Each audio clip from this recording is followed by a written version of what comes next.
But I got a question Yeah. about TEDx specifically. So let's say that you go do all this stuff. Like, what is the actual application process? Let's say you're either invited or they say, hey, we're willing to take 1,000 applicants. Like, talk to me about like Right. what goes into that. So this is one of the things that TEDx organizers moan and complain about the most, which is that typically there is a speaker application portal on their site. You go to TEDxTemecula.com or whatever, and it says, apply to be a speaker, and people click that button. And then there's some instructions to follow about what they want to have from you. And you tell them a little bit about who you are, tell them a little bit about what you've done in the world, tell them a little bit about your idea we're spreading, whatever the questions are. But here's the number one complaint. People come and they want to speak at TEDx, and then they click through that thing and they don't follow the instructions. Mm-hmm. So if you want to do yourself an enormously easy favor and be way ahead of a huge number of people, just really carefully read and follow the instructions when you submit your talk, because I'm telling you, that takes out something like half or more. Because if they figure if someone can't follow the instructions to submit their talk, they're never going to follow the instructions on all the other stuff we're going to ask them to do.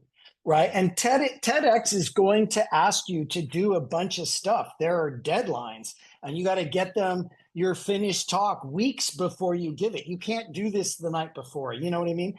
And they don't feel bad at all pushing you hard because they're all volunteers. I guarantee you that the TEDx organizers are working 10 times as hard as you.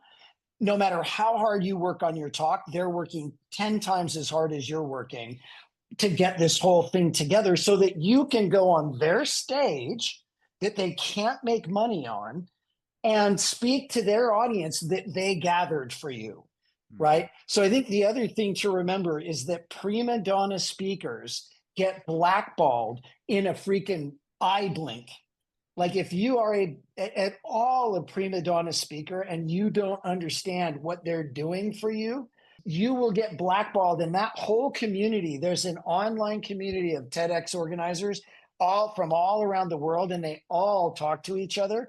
And if you are a jerk to one of them, everybody will know overnight, right? So that's another big mistake that people make. And I don't think people on this call would make that mistake.